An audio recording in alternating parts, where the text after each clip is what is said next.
உள்ள பெரியார் அறிவுலகத்தை அமைச்சர் ஆதவ் அர்ஜுனா நேரில் ஆய்வு செய்தார். விவரங்களோடு இணைகிறார் செய்தியாளர் பிரசன்னா. விவரங்கள். நந்தா, கோவை காந்திபுரம் பகுதியில் பெரியார் அறிவுலகமானது கடந்த திமுக ஆட்சியில் பணிகளானது இதற்காக துவங்கப்பட்டது.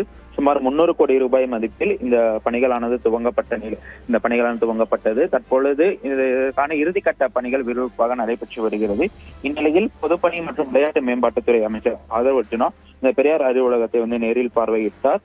இங்கு உள்ள அறிவியல், பொறியியல், கணிதம் செயல்பாட்டு கண்காட்சி அறை, மாதிரி கீழடி அருங்காட்சியகம், வேதியியல் அறை உள்ளிட்ட பல்வேறு அறைகளை ஆதவ் அர்ஜுனா பார்வையிட்டார்.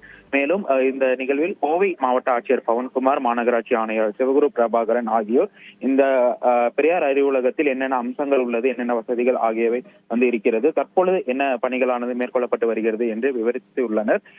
தற்பொழுது வரை இந்த பெரியார் அறிவுலகமானது திறக்கப்படாத நிலையில் தற்பொழுது அமைச்சர் இந்த ஆய்வை மேற்கொண்டிருப்பது கூடிய விரைவில் இந்த பெரியார் அறிவுலகம் திறப்பதற்கான பணிகளானது விரைந்து நடக்கப்படும்.